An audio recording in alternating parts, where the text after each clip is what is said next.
I know. Caroline is packed. Hello? Of course she is. Hi, you guys. Hi. Cuties. Welcome, welcome. I am not surprised. It's time for Q&A. I'm Beth Davis. Oh. This is Steph Salinas. Surprise! Here we are, back again. Hi. Hi, guys. Why did I just... Hello to you gals on the old Blessed Is She app. We got a thumbs up on Facebook and YouTube. Guys, thanks. Thanks for being here. Thanks for hanging. There it is. Can't wait to chit-chat with you today.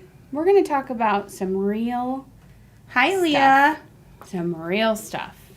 Some real stuff. Hi, guys. Steph, what do you want to know? Let's do a little icebreaker. Okay.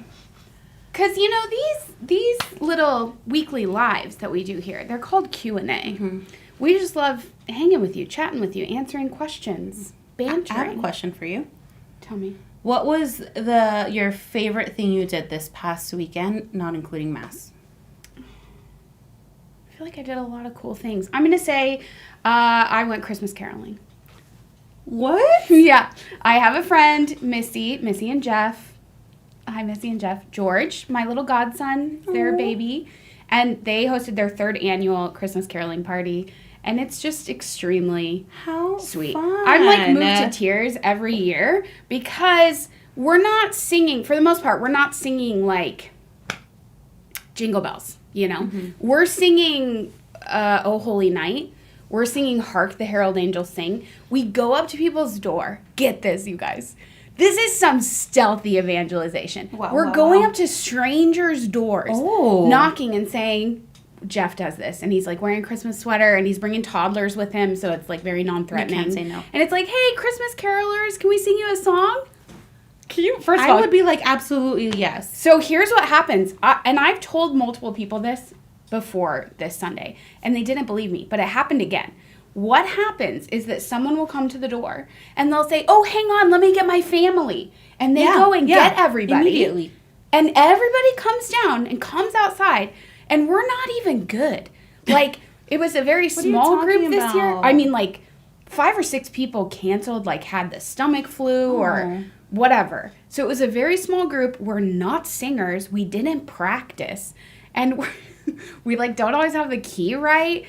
It's so humble. You know what I mean? I love that. But we're literally like, glory to the newborn king. Amen. We're singing the gospel to people. It's insane. Wow. And they're just standing there like, Merry Christmas. And I'm like, did you just hear that? Did you just hear? I just stood on your door. In what other context can you just go and tell a person that God became man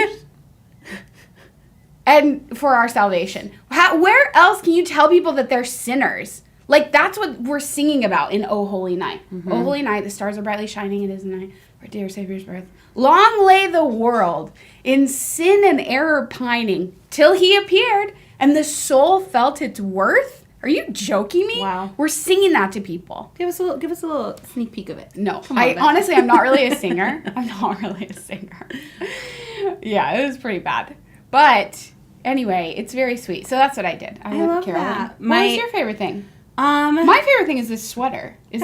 I went shopping with my mom last night. Come on. And she's like, and there were 2 different ones, and I'm like, I don't know which color to choose. She's like, you buy one and I'll buy you the other one. I know. Mom. It was so cute. So I really, thank you. Yeah, I love it. Well, my favorite thing that I did this weekend was I went to my husband's, like, core team Christmas party. Sweet. And, you know, it's, like, something that I'm just not involved in, like, his job, his ministry, like, at the parish. Sure. So it was nice to, like, see the people that he hangs out with and, like, hang out with them and kind of share a little bit of myself with them, too. Yeah. That was fun. We had, like, split up into teams and we just played different games. Yeah. Your girl won, you know. Classic. The host of the night was on my team. Okay. And so we were, like, in pairs. And we played, like, foosball, ping pong, cornhole, and, like... How fun. It was so much fun. Games are fun. It was a lot of fun. You know what I mean? But to your story, my kids had their Christmas concert Friday. Yeah. If you tuned into the Rosary, you saw that I was on my way to that on Friday. And so now they've been singing Christmas songs nonstop in the car. What? And then they'll be like, you sing it, Ceci. And she'll sing. And then Man will be like, okay, it's my turn. And they're singing, like, these cute songs. Sweet. And my son's middle name is Emmanuel. And so, like, he's singing these songs. And he's like, that's my name. It's just so cute. Buddy. So I think you need to keep singing Christmas songs around people. Totally. I think you need to go to the West Valley and sing for us. We had this long conversation, and I've been seeing this kind of online as well. This is not our topic today, but while we're here, about how Christmas carols have shifted in the past few years, maybe generations, from being about children and God to being about romantic love. If you think about, like, what is our modern Christmas classic? What song do you think? I don't know. Like a Christmas carol? Yeah, a Christmas song that has become like a modern classic. I don't know, Beth. I feel like there's a right answer. There is a right answer. What is it? And I can't believe everybody's not singing this song in their head right now. Thank you, Bryn! Yes! Oh. Bryn, all I want for Christmas is you! Have you? Yes, that's totally true. it. And that song is about romantic love. But all of these other Christmas carols that we used to sing were about children and about God.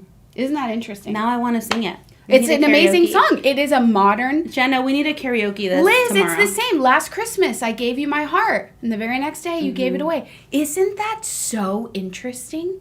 Anyway. Sorry, Jenna. You never know what you're going to get when you tune in here. 1 week charades, 1 week karaoke. We're always mixing it up. Anaya, send me a message on the chat. Anya, Anya, love that. Sorry. Send if we've tried to help you and it didn't work. Shoot me a message. We'll go that route. Steph's your girl. Yeah. Steph, what's going on? You have something you want to share here? Yeah, Panda FM. Fam. Wow, I can't read today. Panda fam. I went to my first Dickens fair this weekend. Wow. Good way to experience the 1800s. That is so cool. Wow.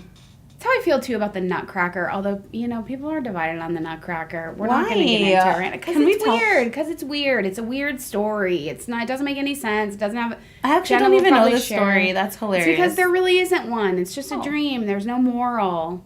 I also love the Nutcracker, Mary. Wow. But some people are haters about it. Not pointing fingers. Not naming names. Well, it's not me. I don't know anything about the Nutcracker. Steph, what are we... I knew she would out herself. She would out herself. I was baiting her. Oh, Jenna. Okay, strong language. Ma'am, could you please keep it positive in the comments? I can't wait for you guys to be live. This is a place of encouragement. Soon. This is a place of encouragement. Hi, Blanca. Okay, Steph, tell the people what we're chatting about today. We're talking about never being alone. Today is called Forever Alone, but then crossed out. Never alone. I have a story. Okay, wait. Can I tell the people why? Just as we were kind of discerning topics, please. and I'm always sort of looking at the liturgical calendar. I'm thinking about what's happening seasonally, and the reason I wanted to talk about this today is because I'm hearing here in the comments or over in the app, there's a lot of loneliness during the holidays.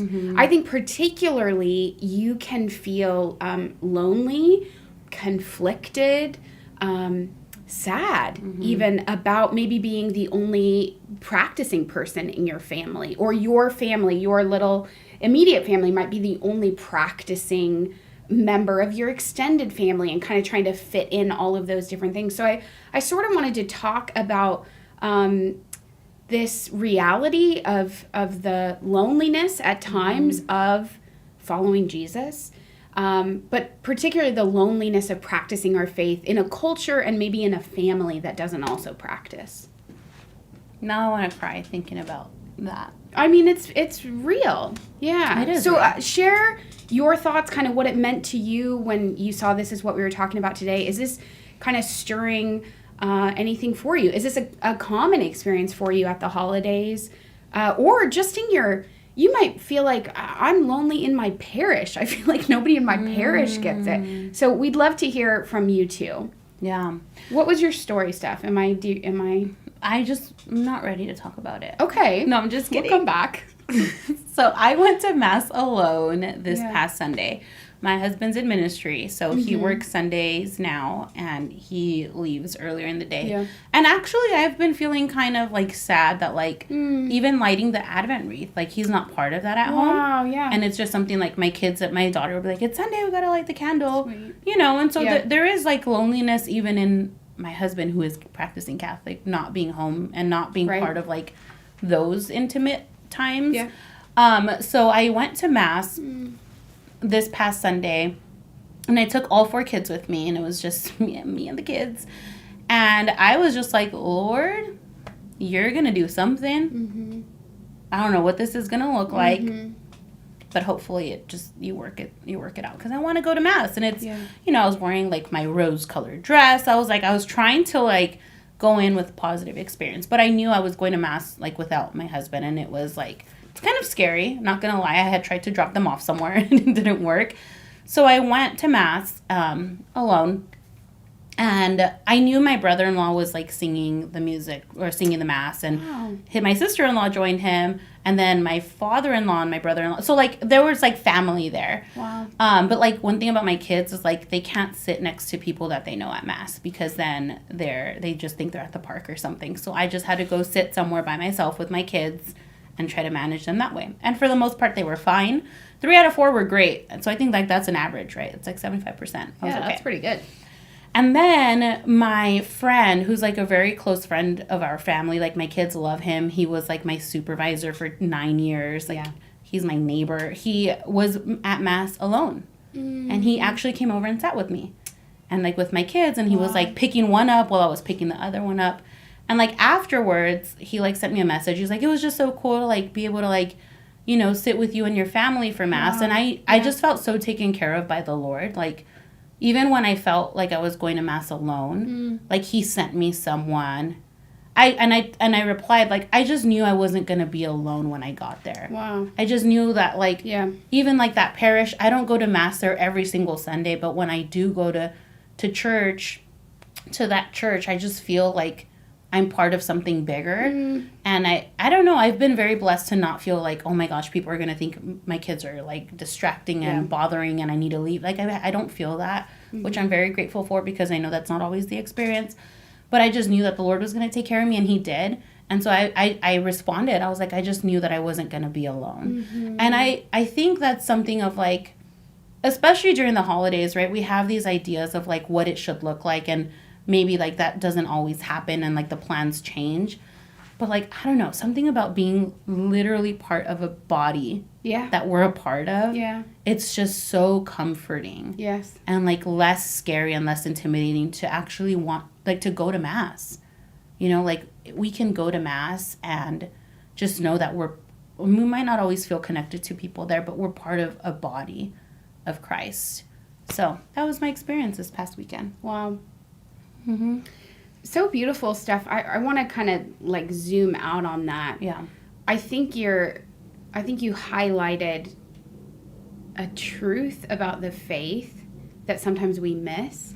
I think at times we're focused on being the only person in our family or our group of friends, or maybe the only person in your marriage who's practicing the faith. But when you go to Mass, you are not the only person. You are a part of a family. I remember one Thanksgiving I went to a Thanksgiving Day Mass, and it was quite the menagerie. Is that the right word? It was a cornucopia. Do you know what I'm trying to say? Yeah. There were a lot of kinds of people at that Mass, and it was messy and loud and funny. Sounds like my family. People were yawning, and some people didn't want to be there, and some people were devoutly, like, praying, and kids are running around. It was just like, it was very human, you know? And I looked around and I felt like, this is it. This is everything. This is definitely where Jesus is, because Jesus has attracted all of these different kinds of people with all of their stuff, all of their disabilities and weaknesses and poverty and sin and goodness and love and joy and humanity. Jesus is drawing all people to himself in the Mass. And I'm a part of that quirky, loud, broken, loved bunch. Yeah. I'm a part of that. This is my family. Sometimes when I'm tempted to get annoyed at people, particularly during daily mass, and I'm like, what's that guy doing? What? You know? Yeah. And I like want to get judgmental because like this is my prayer time. I'm just like, yeah, that's my brother. Like we're eating, we're partaking of the same meal, and we're becoming one in him. We are the body of Jesus. So that guy and I, who's annoying me, who's like standing in the back praying a Divine Mercy chaplet out loud during mass, that's my brother. Yeah. Like that's my uncle. That's what he does. Yeah. Yeah. This is an aside, but I just want to say it here.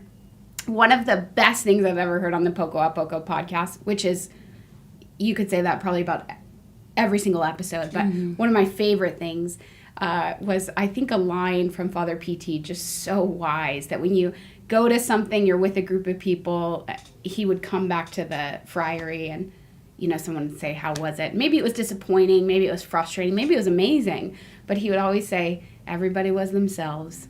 And I just feel like that's what's happening at Mass. Like, everybody's themselves. We're just coming with all of our stuff, all of our needs, all of the gift of ourselves, and we're becoming the body. We are the body, and we're becoming the body together. That was very rambly, but I like it. Maybe there was something in there. Yeah, I'm looking at some of these comments. I don't want to take away from the fact that people go to Mass by themselves. I go to Mass by myself almost every single week. I go to Mass by myself probably 2 Sundays out of the month. If my husband and I have split schedules, he's singing at a Mass. Yeah. Like, usually the kids will stay with him, and then I will go by myself.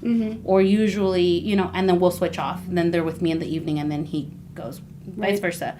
But there are times where, like, what I consider, like, a normal of, like, all of us going together. Yeah. And then my husband not being there, it does feel like I don't have my spouse with me. So that can get kind of lonely. So I don't want to like, dismiss the feeling of being alone at Mass, because I experience that half the time myself. And I joke about, like, I got some good prayer time in because, like, my kids weren't climbing all over me. But, yeah, I think just ultimately feeling that connection, and, like, it's hard when we encounter, I think we have, like, we have desires and we have expectations and we have, like, preferences of how we would want to celebrate Mass or even the holidays. And it's not that. And I think that's where the loneliness starts to seep in. But I don't know. I've never left not feeling filled, if that makes any sense. Like, I've always felt like Jesus saw that loneliness. He didn't want to wipe it away completely and make me forget about it. Like, he saw it, and he was like, I'm gonna take care of you. So it's not it's not like something we should be ashamed of or we should try to hide, I don't think. I think it's speaking to a part of our hearts that is longing for something. Steph, what you said was so beautiful, that Jesus doesn't just, like, wipe it away and say, and certainly that's not what I was trying to say either, that, like, but you're not alone, look around, all these other people are at Mass. I think there's a real invitation and an opportunity to experience intimacy with Jesus, even union with Jesus, because he was lonely. Not lonely, but not understood. Yeah, I was reading these rosary meditations by Father Patrick Peyton. It's a little book. Caroline Lenny put it on my radar, and she loves him. She's so devoted to him and to Our Lady and the Rosary. And the mysteries are kind of broken down. There's like dozens of meditations, and they're broken down into themes.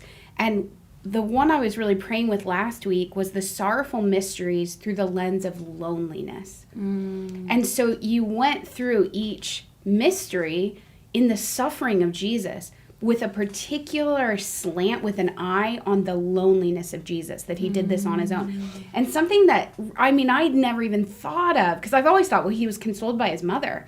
Like, she loved him perfect. Like, she loved him without any selfishness because she had no stain of sin. So, but it said, even at times, Our Lady didn't understand him, and she had to ponder these things in her heart. I was like, whoa. Wow. There was not a single person on the planet who understood Jesus, who could enter in fully with Jesus. And that's why we have this unique opportunity to enter in through our own particular suffering, our own particular loneliness, to enter in and share in the loneliness of Jesus, the suffering of Jesus. Isn't that good? That's so good. Yeah. Wow. It's a great little book. Yeah. If you need help, just like, Jesus, how can I be there for you? Yes. You know? Yeah. Yeah. Yeah, I think the holidays is hard because we want to just be so in tune with what's happening spiritually in like this liturgical season. But like sometimes our extended family like just doesn't get it. Or like our spouse, you know, for some of you are saying that your husband's not in the faith. Like it's hard to like have these desires of what your Advent looks like as we prepare for Jesus coming when realistically people around you are not on board. I think there's loneliness in that, and it doesn't, I pray for strength and like perseverance to keep true to what the Lord is putting on your heart in terms of like how we're going to live out this Advent season. I know for myself, like it's a constant reminder of like what's important. Okay. How do I guard my peace? So that's how you come back. Yeah, I have to. I went shopping with my mom yesterday, and I loved spending time with my mom. Don't love the shopping part of it, you know? And so when I got home, I needed to just like mentally like decompress from like the shopping and like the busyness. And, like, I mean, it's sensory overload. Totally. When you go out. Yeah. Totally. And I'm just like, yeah, like these gifts are going to like make someone happy, sure. But like, Lord, like just thank you that like you guard me from like being so caught up in presents. Wow. Like, you know, I'm part of gift exchanges and like sure I'll participate, but like it's not like I'm not most attracted to presents and wrapping and shopping. Like you know. You're saying something that I want to kind of zoom in on. This desire to live the season well, to stay in the season of Advent. And I've heard about this concept more in regards to Lent or the spiritual life in general, but I think it really applies to Advent. The spiritual writers will distinguish between active and passive. And I think, especially with Lent, but in Advent too, we have an idea of what our spirituality should be actively. So we think it's up to us to like keep our peace, to light the candle, to do the devotional, right? And those are all active parts of our spirituality.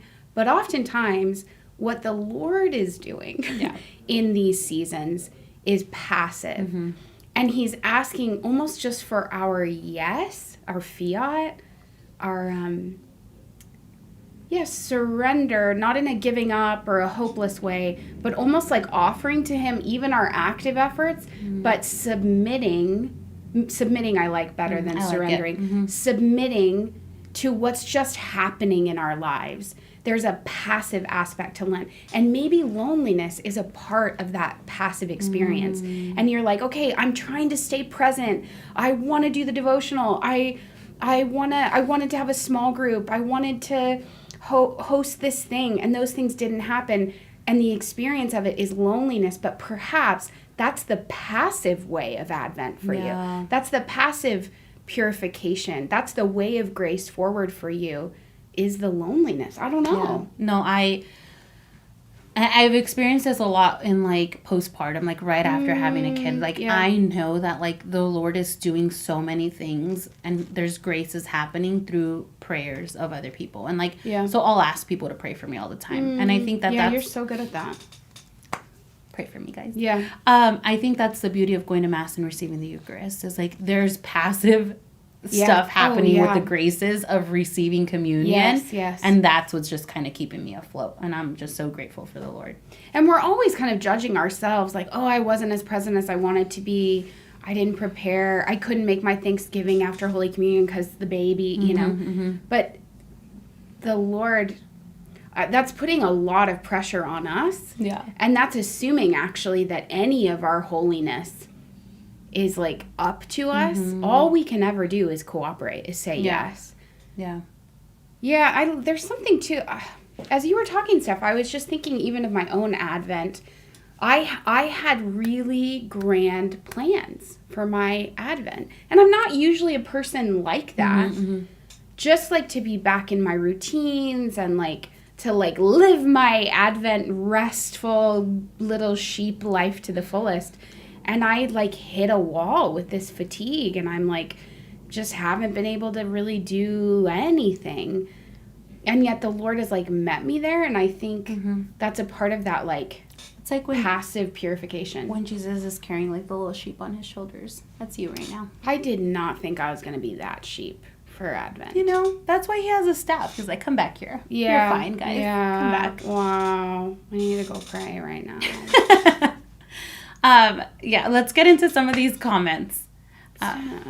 Beth, I'm sorry.